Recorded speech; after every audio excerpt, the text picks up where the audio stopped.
King and Queen of 2007.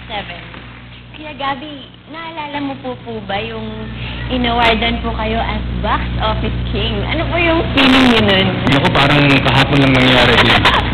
Siyempre hindi ko makakalimutan ho yun.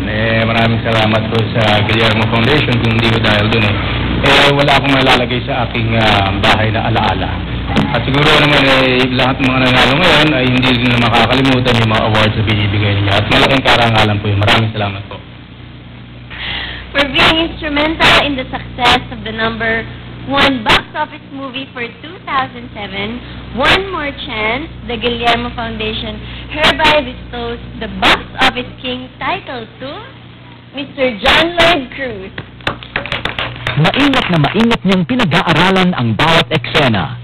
Pilit pinagbubuti ang bawat pagganap upang makapagpasaya sa mga manonood. John Lloyd Cruz, isang magaling na aktor, multi-awarded, isang ganap na box office king. The film industry recognizes your victory as you get closer to the hearts of the Filipino viewers through your films. A look into a certified box office winner triumph by Biogesic. Safe, basta Biogesic.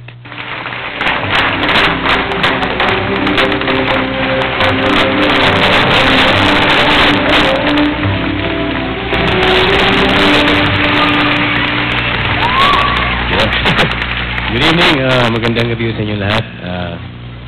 Pasensya na kayo sa boss ko, talagang ganyan kami mga singer. Kaya ako hindi ako nag-album dahil isang kanta lang, napapauso ako Una-una gusto kong pasalamat sa Guillermo Mendoza Memorial Scholarship Foundation Incorporated. Maraming salamat po for this award. Pangalawa ko na ho ito sa inyo kung di po ako nagkakamali or pangatlo. Salamat sa Star Cinema. Sa Star Cinema at ABS-CBN sa mga tao po sa likod ng pelikulang One More Chance.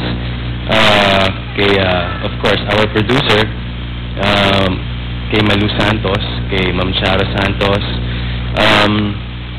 kay Tita Emma Medua, and of course, gusto kong pasalamatan po yung dalawang utak sa mga napaka-sensitibo at napakagagandang linya ng pelikula namin, si Miss Carmi Raimundo and Ms. Vanessa Bagues. Malaking bahagi po sila ng award na to. At syempre, magpapakamatay ako pagka nakalimutan kong pasalamatan ng aking pinakamamahal na direktor. Isang tao po na kasama kong bumuo ng puso, maging sa pelikula man o sa tunay na buhay.